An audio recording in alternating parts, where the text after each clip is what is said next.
Hi there, artists. So today we're going to be finishing up our owl project, and today we're going to be doing something called collage. Collage is when you use paper and glue to make an artwork. So we're going to be using paper as our coloring tool today. So let's get ready to make our owl collage.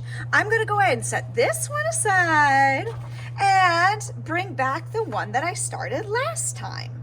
Last time you were here, unless you were absent, we traced a stencil of an oval and we added some kind of branch or line underneath it to give our owl someplace to sit, and then we decorated the background.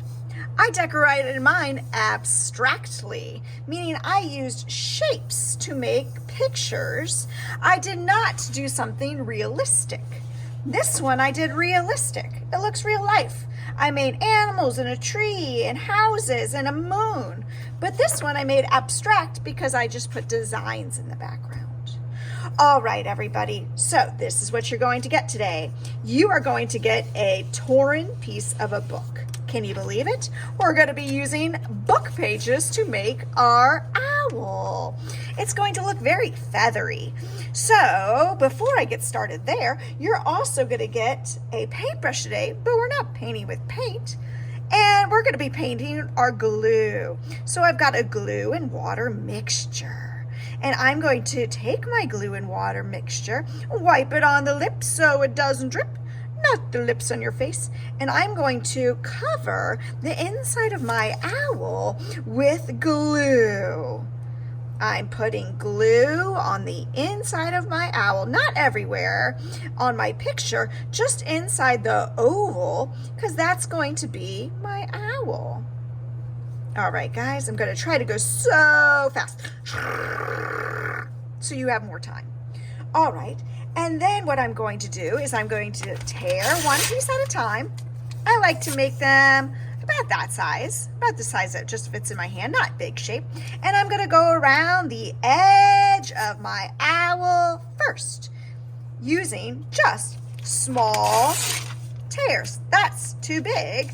I want them to fit just in the palm of my hand, going around the edge of my owl. Dr. Coons, please come to the office. Sorry about that. That is in the video. It is not in real life. All right. So I'm going to continue going around. Now you are going to use small pieces for your whole owl. I'm going to probably start using bigger pieces so that I can do mine so fast. Ooh, that one even worked because it looks round. All right. Yeah.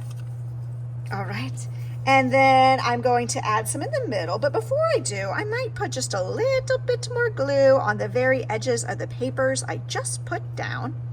And I made the outline, and now I'm doing the same thing, and I could fill in the middle, going all the way around before I work my way to the middle. Again, I'm starting to make bigger pieces just so I can finish faster. Because you are not here to watch me make art. You are here to make art yourself. Oops, I got a little piece missing. I got to get one more piece of paper. Boom. All right. I know I've got a couple more, but I'm going to skip that for sake of time. The other things that our owl needs, what other things does our owl need? What do we need? Well, we need the big owl eyes. Owls are famous for having huge eyes. So we're going to be using cupcake paper.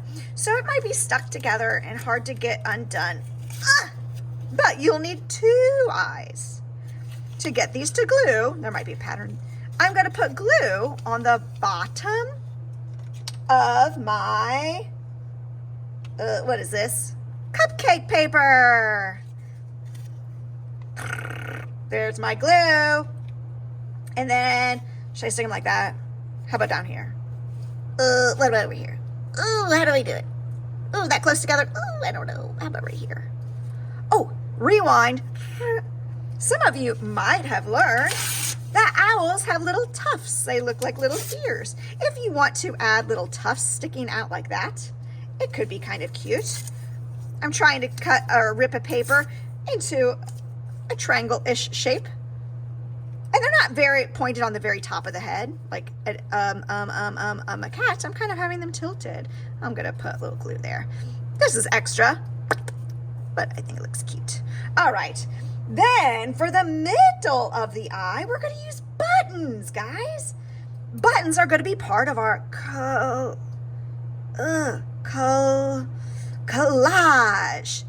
They're gonna go inside there, but to get the button to stick, this is important. Hey people, are you paying attention? All right, buttons have a little bit of a dip on the front, so we're actually going to be flipping our buttons to the back side and putting a good amount of glue on the back side. If you actually get a little glue on your fingers, don't worry, we'll wash it off later. Another technique you could use is to put glue at the bottom of the muffin paper, I should say, and make sure that you're using the flat edge to stick down, not the rippled edge, because it doesn't want to stick as well. All right, there are my cool owl eyes. But there's one more thing that we need. Sometimes people tell me we need a mouth and a nose, but for a bird, like an owl, their mouth and nose are both part of their beak. What shape is a good shape for an owl's beak? It's a triangle, right? So the easiest way to cut a triangle is I'm going to be giving you an orange or yellow or something paper, and on the edge of it, going from this edge to this edge, I'm going to make a diagonal line. And look what shape I just made. It's got 1, 2, 3 sides. If this is confusing, you can also make a triangle however you would like to. Oh, I gotta grab my scissors. Okie dokie. Forgot that supply. Cut on your line. I see my line, so I don't like to see it, so I'm gonna glue it like that. I'm gonna put some glue on the smaller paper. Just paint it on. And I can decide, do I want it down here? How about up here? What about over here? How about right between the eyes? Yes, right between the eyes. Oh, I love my owl collage. There it is. Now I need to set it someplace safe to dry. All right, everybody, happy arting today.